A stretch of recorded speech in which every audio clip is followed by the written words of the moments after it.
Ano?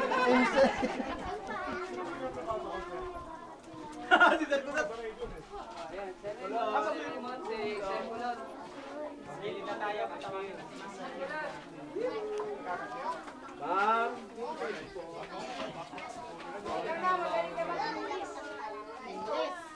May tagalogin mo lang. Awa ka naman sa akin naman, hospital ako. Bakit kailangan ilisin?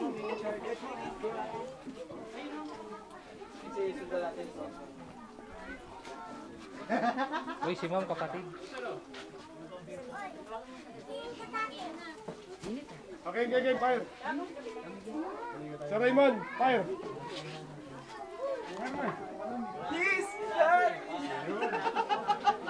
Umpisa na, spokesperson na MC. Bakit spokesperson? Yung dalawang estudyante ron, oh.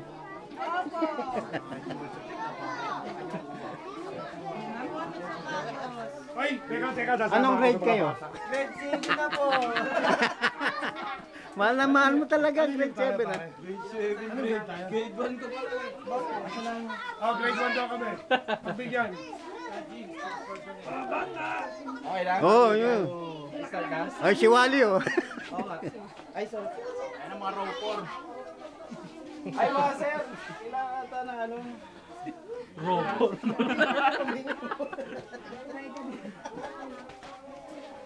Sakto po kanina na ang layunin ng inyong samahan ay tumulong sa lahat na mga dapat ay tulungan. Okay, hanapin niyo Kaya ngayon po ay isang pasasalamat sapagkat sa tanda ko po ay patatlong beses na maganap ito sa barangay namin ay ang magbigay sa kagaya na ginagawa ninyo. Noong pong 2012, meron din pong dumating dito, ang pong si Sir kanina, nakalipot ko, siya daw po ay membro dati noong samahan na yun. Ngayon po ay iba na yung kanyang samahan ngayon. Ang hamog na po. Kaya sa inyo po lahat, isang pasasalamat po muli. At welcome po kayo lagi dito sa Barangay Makantay. Oh.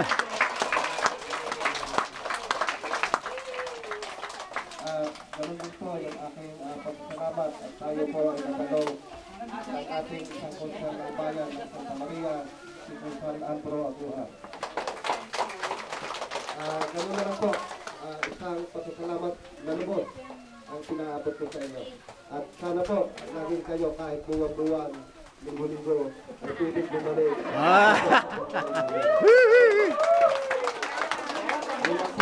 Salamat po, salamat. Sige po, mamaya babalik po kami. Maraming salamat po. Sana magkatotoo yung sinabi ni Kapitan na buwan-buwan ang pagbutan. Isa naman po ang pananalita na magbumula po sa Konsehal ng Bayan, Konsehal Andrew Aguna.